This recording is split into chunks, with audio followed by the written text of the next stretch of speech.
am George Knapp, listening to that UFO podcast and having one hell of a good time. Hi everyone, and welcome back to that UFO podcast. My name is Andy, and this is your breaking news podcast. I wonder if I should change the name of the breaking news podcast, because this happened 2 days ago now, but I'm just getting to it today. I'm looking at, of course, part 3 of the Matt Brown trilogy that happened on Weaponized with Jeremy Corbell and George Knapp. A lot of you have wanted me to come on and just chat through the conversation. Some of you have watched it. I've got some thoughts. Others of you haven't watched it and are waiting for this. But once again, for the third time on these three-parters, I would encourage you to go and watch the hour, because it's fascinating watching. And again, especially in this episode, and I'll point out a few parts, the facial tics, the worry, the nerves that come across from Matthew Brown are really striking here. So for me, if this was the Star Wars trilogy, and of course I mean the original trilogy, folks, part 2 seems to be The Empire Strikes Back, because that's the one I think most people have felt was the best of the three parts. Can't speak for everyone, but that seems to be reaction. This one's been a little more divisive for various different reasons, but again, I think it's a really strong presentation, really strong. But listen, this one for me has finally given us a bit of a date around when this was filmed. Don't quote me on it, please, but I think we're looking at this being around mid to late March of this year. Initially, during the first breakdowns and when this came out, I thought it was recorded before the hearings in November, and then after part 2, they are talking about the hearings. But in this one, there's a few comments made. George Knapp mentions at some point the drone special that was on 60 Minutes, and that, I believe, was around mid-March, March the 16th, I think it was. So he says this is just aired. So I'm thinking this could have been anything from the 18th, 19th, 20th to late March. So that was interesting for me, and perhaps frames some of the conversation and brings up some questions as well. But listen, let me get into it. The part 3 kicks off with more whistleblowers are close to coming forward. Strength in numbers, seeds are planted that if something happens to them, this movement will continue. And again, folks, in this breaking news pod, I'm just talking through the content of what happened. There'll be a proper breakdown. I'll have someone on with me to discuss that in the coming days. But this is more of an immediate reaction with me having just watched the interview. Matt Brown talks about flying out to meet Michael Shellenberger, who of course was a journalist who presented the document in Congress, or was alleged to have. This is a big part of the puzzle for me still, and I really would like to hear from Michael Shellenberger on this. It'd be great. I don't see it happening for various reasons. If Jeremy Corbell and George Knapp could get Shellenberger on Weaponized, or even if Shellenberger would talk about it, but I think Shellenberger's role in this has either been a one-stop shop, because Brown talks about flying out to California over the months that Shellenberger vetted Brown met Grush put him in touch with Corbell, and then Brown ended up in Congress with the document that was obviously, we've gone into the detail about Corbell actually being the one presenting the report, the Immaculate Constellation report, but Shellenberger then his involvement afterwards for me is obviously lacking, but perhaps that was just his one role. So there's more definitely to be discussed there, I feel. Corbell mentions feeling the first hearing with Grush from July 2023 with Fravor and Graves was good, it was clean, and that was the general feeling at the time. It was powerful, it had an impact. He feels the stuff leading to the November 2024 hearings was new and it felt different, and I think they landed differently as well. Corbell says Matt Brown was really nervous walking into the building and the offices to meet with congressional folks and staff. He talks about that process and getting Brown in front of the right people. Brown says he felt, or he would have testified at the November 2024 hearing, but wasn't asking to testify, and he didn't want to, but he would if he was asked to do it. Obviously, they didn't ask him to do it, and he said he didn't feel ready to do so, but he wanted to make it clear that he would have testified if asked. That would have really framed that hearing in a whole new light for me. I can't imagine it would have made it more powerful and impactful than it actually was. Brown says it's going to take, in his opinion, considerable change for anyone in the know to testify under oath and then open hearing again. Corbell talks about the second hearing being more controlled. He mentions Tim Burchett talking about the executive branch pulling the strings. Matt Brown says that there are minions and stooges, unelected officials, probably CIA, involved in the background with these events and this whole process. Corbell talks about them being happy. The report was put into record in the hearing, and he was happy at the time Schellenberger was a good person to be involved in getting it into the hearing. Brown says he took pleasure in seeing the minions being scared at what was happening when the report caught people by surprise at the hearing. Having something on congressional record is more powerful than a news report. It doesn't just go away with a click, it's there now. Knapp asks Brown if there was blowback on him. He believes there were attempts, and some may have been successful. He knows internal security may have been on to him since day one. This kind of chat comes up a few times in the interview, but they don't really go into substantial detail on threats or any specifics around any threats on Brown or what may happen to him going forward. But they do touch on a couple of things. Corbell talks about Nancy Mace misrepresenting the report at the time, as if it was some just government report. In the aftermath, if you go back and listen to the Breaking News pod or the breakdowns of the time, I was really positive about Mace and how she came across. And I think I jumped the gun on that because obviously very quickly she was putting out online for alien and UFO t-shirts and stuff, which was strange given her position and what she had just done literally within minutes and hours. She's not someone who needs to make a quick buck. And I think it came to light that perhaps Mace, was she literally being controlled? Was she a bit of a stooge in there as part of this and to downplay it? It's not looking like there's been a legacy or impact from her involvement. Here's some good stuff. Here's some really good stuff now.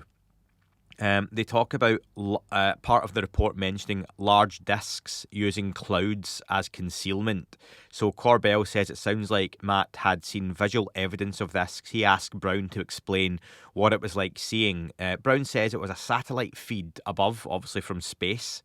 He says the size of the disc was striking. It was an infrared. He says it looks like a flying saucer. Maybe it was one of ours. Wrong place at the wrong time. And by that he means that he feels the object was out in the middle of the ocean. It was over a specific part of the ocean, nothing really there. And then he felt the object behaved as if it knew it was being monitored and wasn't meant to be there. That's what gives him the impression it could have been like one of ours, as he says. And he says it acts on this and moves away. This is the stuff I feel could and would be next level drops. If we could get videos of saucers hiding in clouds, that would be massive. That would be big, and we need something like that, I feel, to really kick on. Knapp asks Matt Brown if he's seen videos of these objects being chased or intercepted. Brown is cautious here, and he says he has read reports indicating this. He's not seen it himself. He says he has read in reports each country chases its own shapes, and I'm curious on that wording if he meant, for example, China chases more discs, the US chase more triangles, or if it was just the way he spoke.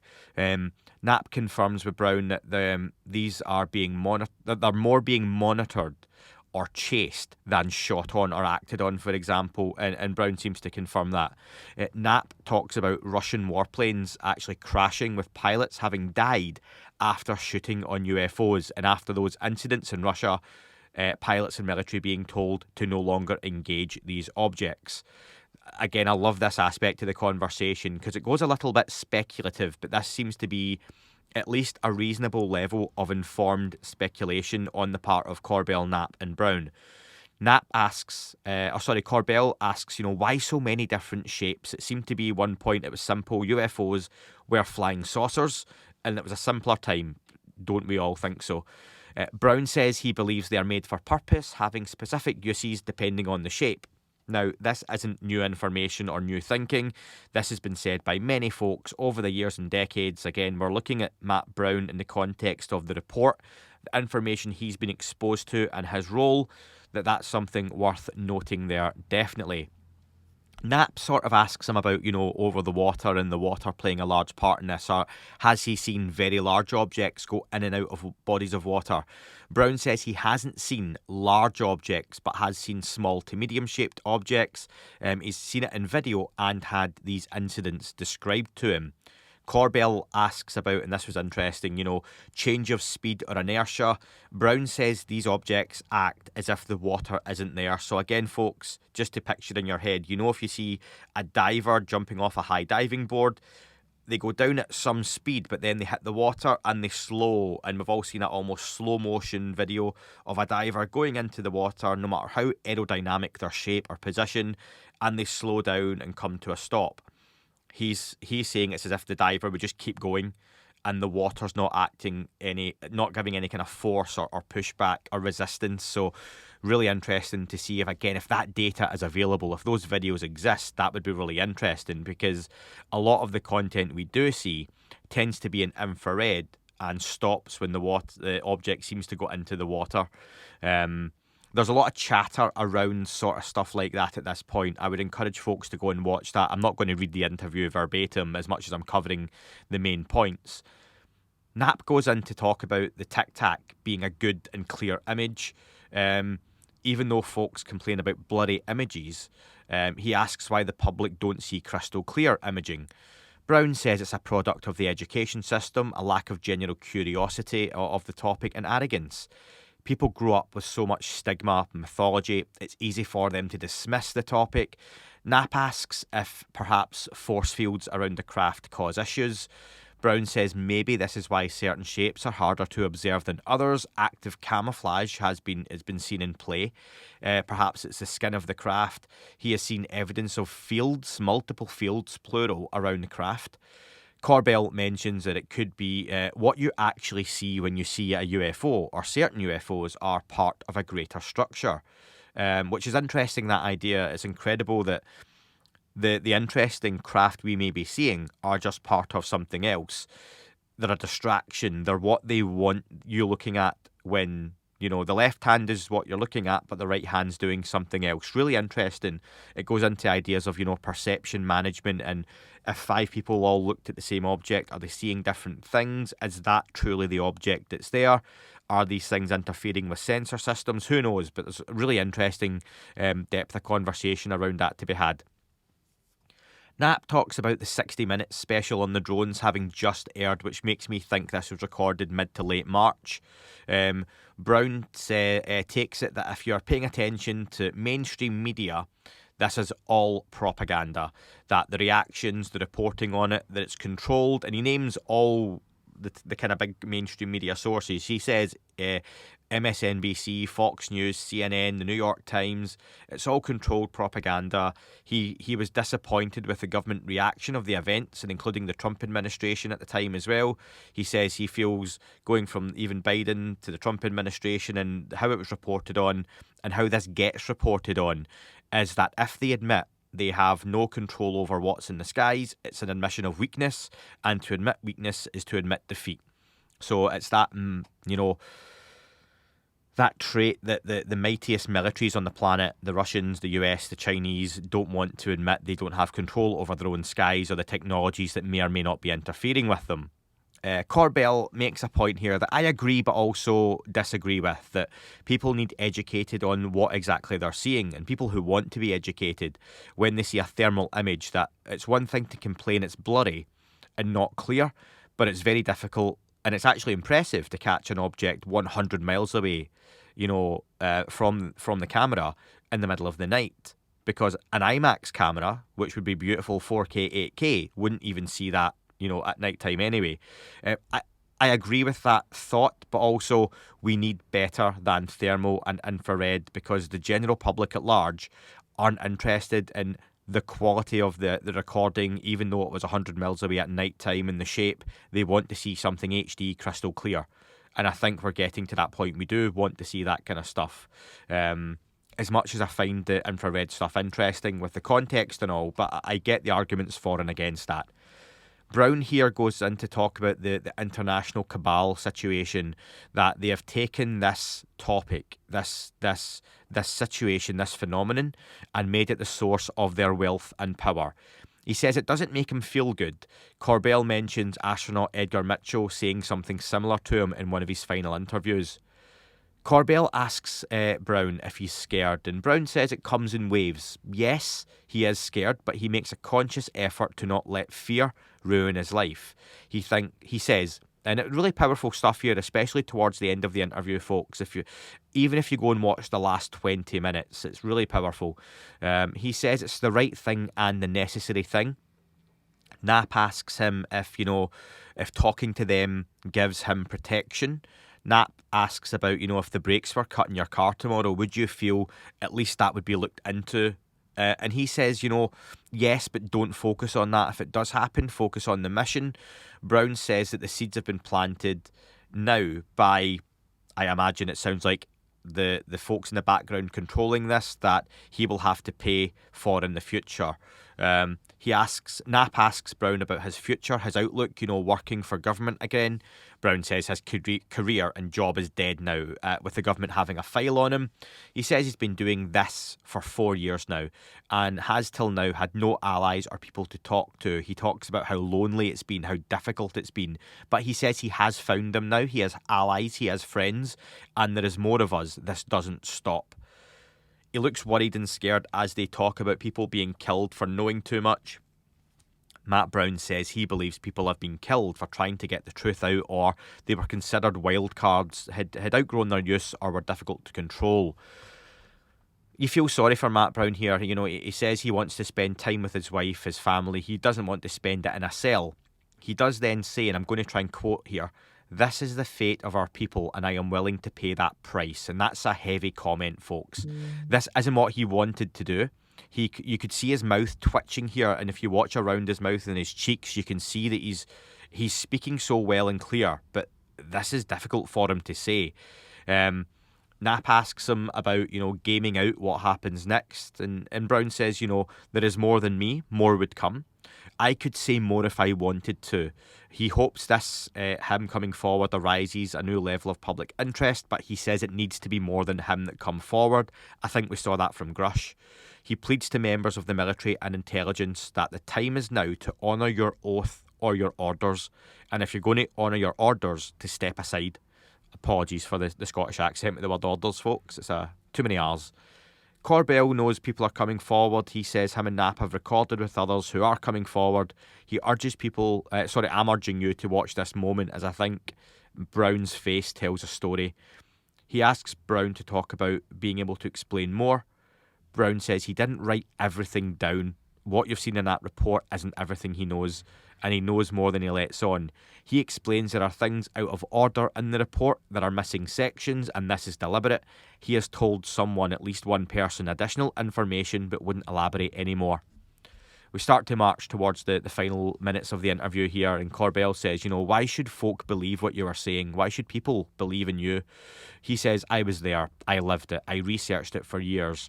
He talks about the levels of deception involved at the very highest peaks and orders of government.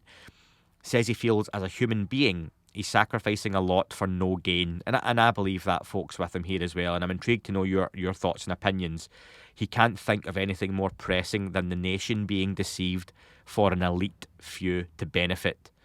At this point, it got me thinking, we've still not seen Age of Disclosure having a release date yet, and it will come out on whatever platform, I don't know. But I'm watching this Matt Brown, nearly 3 hours now. Is Age of Disclosure going to be any more powerful than what Matt Brown is saying and doing and coming forward with? I think, given what Age of Disclosure might be from the people who have seen it, it can be relatively dry and perhaps repetitive. I appreciate there's going to be levels of context and the levels of people speaking, but I think for a lot of people, especially the public, this Matt Brown interview and the work from Corbell and Knapp here is potentially going to be more impactful.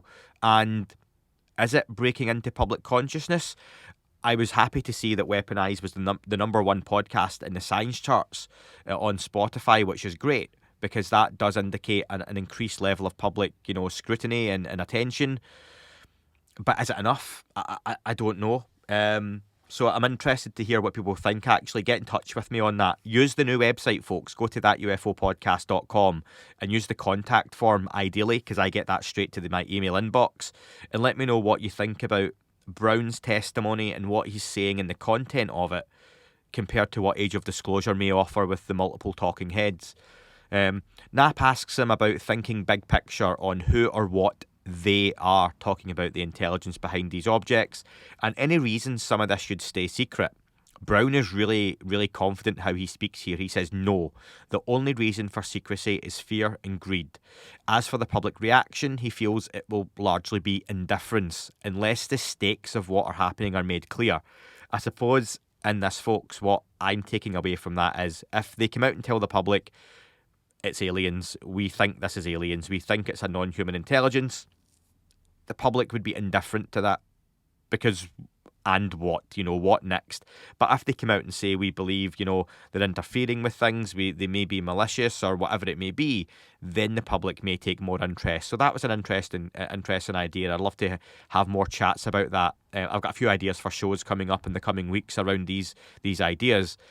Knapp asks him again as we get to the finish, folks, about attempts to control and manipulate this technology. Brown thinks we have replicated some capabilities in inferior forms. He thinks the US military may have access to some of this, but not all of it. Brown thinks through weapons of mass destruction they have derived new science that has been suppressed, and he doesn't want to talk about deterrence. Knapp goes back to ask about who they are and why don't they come forward. Brown thinks about his answer and he says they thinks they are here for us. The reason they are here is us. Sentient life is a precious thing. To some, it's a resource. Humanity, to some level, is a resource to them. He speculates possibly a commodity, possibly entertainment, possibly medical. He says he thinks they have at least been here most of recorded history. Knapp asks if we would see them if they didn't let us, even with the most advanced sensors that are picking them up. And Brown isn't sure. He says he thinks they are just as powerful in many ways as we think, but also less powerful. And I would love that to have been explored more. Perhaps there is more exploration on that, but it wasn't here. He thinks multiple species may be at play, which could be a good thing for us, that it's just not one with perhaps one agenda, and I agree with that. And again, love your thoughts on that, folks. I would really love to hear from as many of you as possible on some of the stuff being discussed here, and I can use that in future shows. Again, that ufopodcast.com, just had the website redone, use the contact form, really easy to use. And he finishes off saying pretty much that he has learned we live in a dream, a carefully constructed reality. We make use of a science that is tightly controlled, suppressed and distorted, and that normal humans, the people, have been left behind. Bigger discussion there again on a part of humanity having access to this knowledge, this technology over the decades and almost breaking away, a breakaway civilization and running the world in the background to their own benefit. He says we live in the Matrix, but it's a more boring version than the movie. Brown says there is no organised help for whistleblowers. It's controlled ultimately by intelligence agencies, and this raises some questions and spotlights on some things for me, but I'll go into that in future episodes. He says if he died tomorrow, he would want people to know they aren't free, that this reality has more to it than you have been allowed to believe, and God is real. The episode then ends abruptly. I was very surprised at that ending. I thought this was a 3-parter. It doesn't say there's a part 4 coming. That remains to be seen. Is there more due to be recorded? I wonder, is that what was recorded back in, say, March, and they've got newer content being released based on reactions? I would love to find out. I'm hoping to get perhaps Jeremy Corbell or George Knapp on the podcast real soon to talk about this, but I appreciate how busy they are, because even like we can see with this Matt Brown stuff, folks, when it looks like nothing's happening, all this was going on in the background last summer leading up to the hearings. Lots of questions, folks, on that. Lots remain. The possibilities, the big one for me is what's next.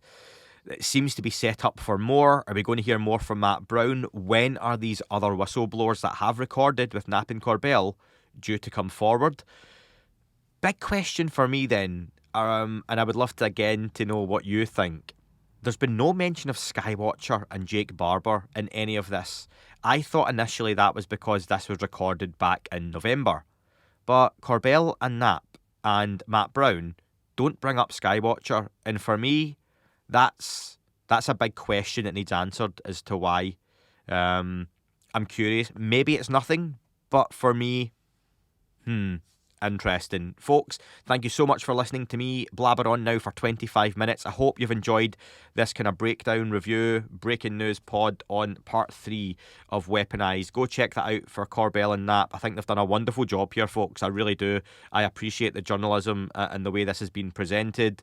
What do you think is next in the Matt Brown story?